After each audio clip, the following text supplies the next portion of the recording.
ओम शांति। 10 अप्रैल 2026। प्रातः मुरली। बाप दादा। बाबा कहते हैं, मीठे बच्चे, बाप आए हैं भारत को सैल्वेज करने। तुम बच्चे इस समय बाप के मददगार बनते हो। भारत ही प्राचीन खंड है। अगर जरा सा भी कोई शौक है, अनासक्त वृत्ति नहीं है, अच्छा पहनने खाने में बुद्धि भटकती रहती है, तो यह बातें भी ऊंची मंजिल पर पहुंचने में रुकावट डालती है। इसीलिए बाबा कहते हैं, बच्चे वनवाह में रहो। तुम्हें तो सब कुछ भूलना है, यह शरीर भी याद न रहे। यह भारत ही अविनाशी खंड है। इसी को स्पिरिचुअल खंड कहा जाता है। नई दुनिया में जब भारत खंड था तो और कोई खंड था नहीं।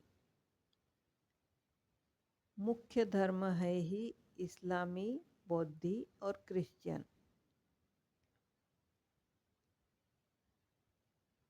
नई दुनिया में नया खंड एक भारत ही है। नई दुनिया रचने वाला परमपिता परमात्मा, स्वर्ग का रचयिता, हेविनली गॉडफादर है।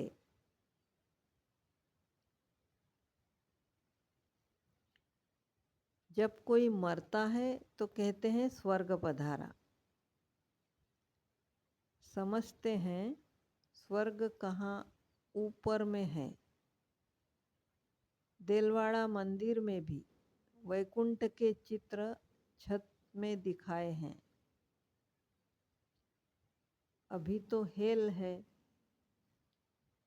ज्ञान को कहा जाता है दिन, अज्ञान को कहा जाता है रात। ब्रह्मा का दिन, ब्रह्मा की रात। ब्रह्मा तो है प्रजापिता। ज्ञान अंजन सतगुरु दिया, अज्ञान अंधेर विनाश। हेवन के लिए हेवनली गॉडफादर की नॉलेज चाहिए।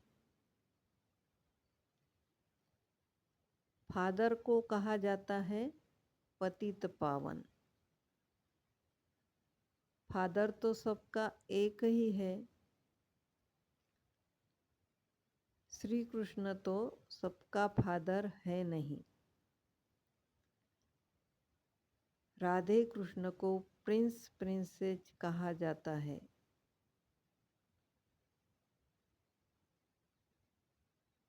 वर्ल्ड गॉडफादर सिर्फ एक ही निराकार बाप को कहा जाता है। ग्रेट ग्रेट ग्रैंडफादर है प्रजापिता ब्रह्मा। उनसे बिरादरी निकलती है। शिव बाबा है इनकॉर्पोरियल गॉडफादर, निराकार आत्माओं का बाप। निराकारी आत्माएं जब यहाँ शरीर में हैं, तब भक्ति मार्ग में पुकारती है।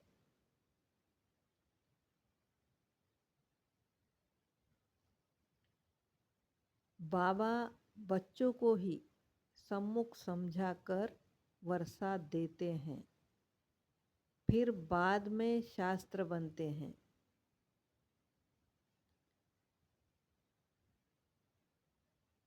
भक्ति है रात, अंधियारे में ठोकरें खानी पड़ती है, माथा टेकते रहते हैं। 5000 वर्ष पहले सूर्यवंशियों का राज्य था। फिर चंद्रवंशी राज्य स्थापन हुआ।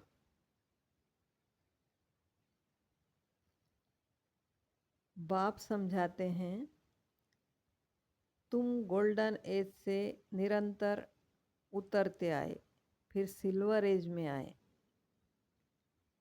यह 84 जन्मों की सीढ़ी है।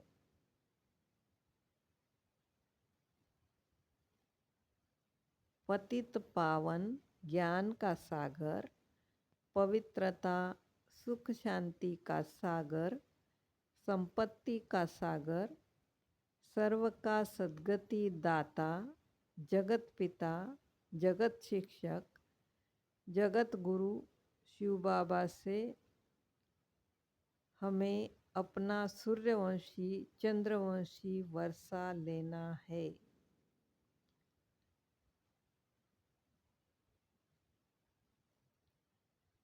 बाप की और श्री कृष्ण की महिमा अलग अलग है।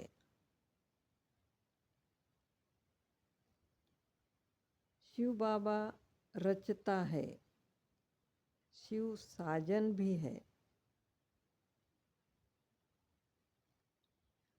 शिव शक्तियाँ नॉन वायलेंस गाई जाती है,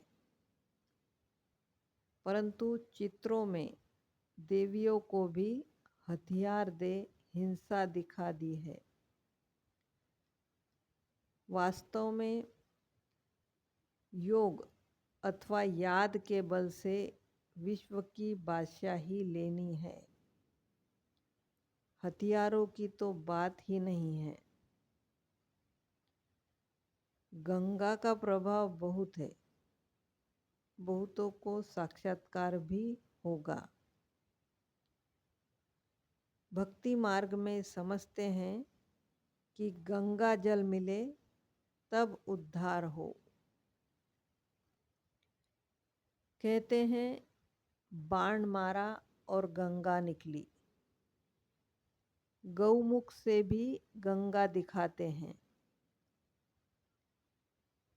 त्रिवेणी पर भी सरस्वती को गुप्त दिखाया है।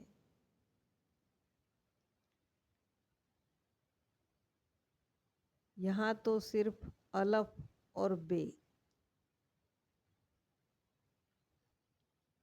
को ही याद करना है। अल्लाह आकर बहिष्ठ स्थापन करते हैं। खुदा हेवन स्थापन करते हैं। ईश्वर स्वर्ग स्थापन करते हैं। वास्तव में ईश्वर तो एक ही है। बाप कहते हैं मन मना भव।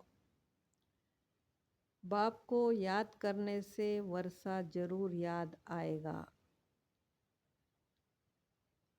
रचता की रचना है ही स्वर्ग।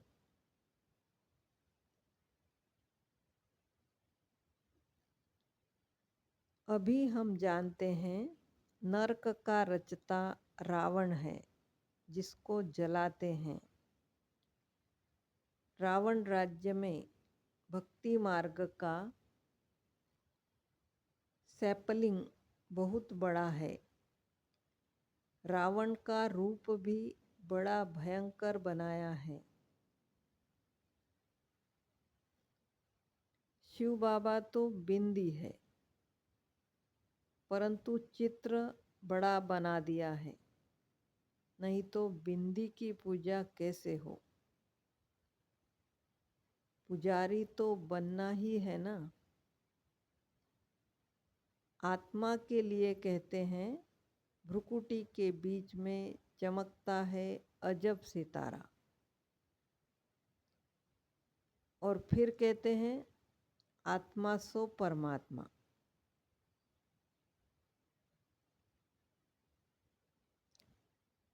तो फिर 1000 सूर्य से ज़्यादा तेज कैसे होगा। आत्मा का वर्णन तो करते हैं, लेकिन समझते नहीं। अगर परमात्मा 1000 सूर्य से तेज हो तो हर एक में प्रवेश कैसे करे। धंधा और पढ़ाई अलग अलग है। बाबा पढ़ाते भी है और धंधा भी सिखाते हैं।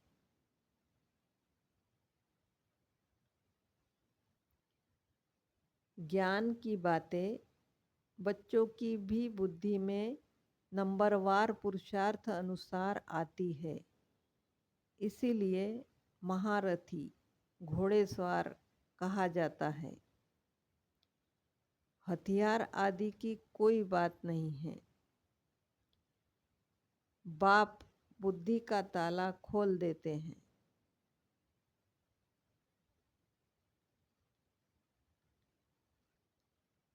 शिव बाबा की महिमा अलग है। ब्रह्मा विष्णु शंकर की महिमा अलग है। हर एक का पार्ट अलग अलग है। एक न मिले दूसरे से। यह अनादि ड्रामा है। वही फिर रिपीट होगा। अभी हम जानते हैं हम कैसे मूल वतन में जाते हैं, फिर आते हैं पार्ट बजाने के लिए। जाते हैं वाया सूक्ष्म वतन। आने समय सूक्ष्म वतन नहीं है।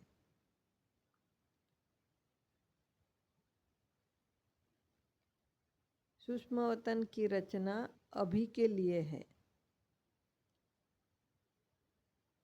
अभी हमारी सगाई हुई है। यह पियर घर है।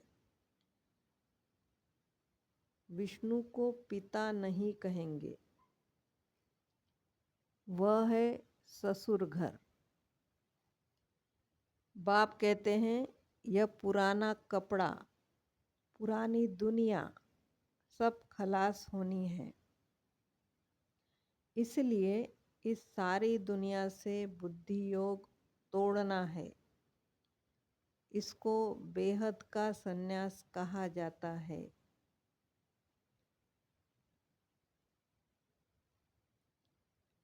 अच्छा, मीठे मीठे सिक्की लदे बच्चों प्रति माता पिता बाप दादा का याद प्यार और गुड मॉर्निंग।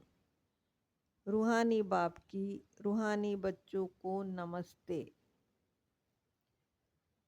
हम रूहानी बच्चों की रूहानी माता पिता बाप दादा को याद प्यार गुड मॉर्निंग और नमस्ते। शुक्रिया बाबा, शुक्रिया। वरदान, बाप दादा को अपना साथी समझकर डबल फोर्स से कार्य करने वाले सहजयोगी भव।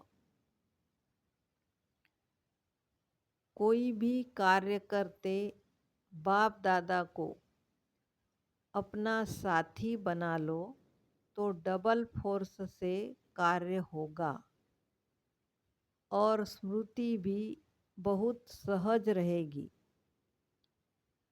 क्योंकि जो सदा साथ रहता है उसकी याद स्वतः बनी रहती है। तो ऐसे साथी रहने से वह बुद्धि द्वारा निरंतर सत का संग करने से सहज योगी बन जाएंगे और पावरफुल संग होने के कारण हर कर्तव्य में आपका डबल फोर्स रहेगा, जिससे हर कार्य में सफलता की अनुभूति होगी। स्लोगन है, महारथी वह है जो कभी माया के प्रभाव में परवश न हो। अव्यक्त इशारे, महान बनने के लिए मधुरता और नम्रता का गुण धारण करो। मधुरता ही ब्राह्मण जीवन की महानता है। जहाँ मधुरता है वहाँ पवित्रता है। जितना बुद्धि में नशा हो उतना ही कर्म में नम्रता और बोल में मधुरता हो। ऐसे नशे में रहने से कभी नुकसान नहीं होगा। सिद्धि को पाने वाले स्वयं को नम्रचित निर्माण हर बात में अपने आप को गुणग्राहक और मधुरता संपन्न बनाएंगे। ओम शांति।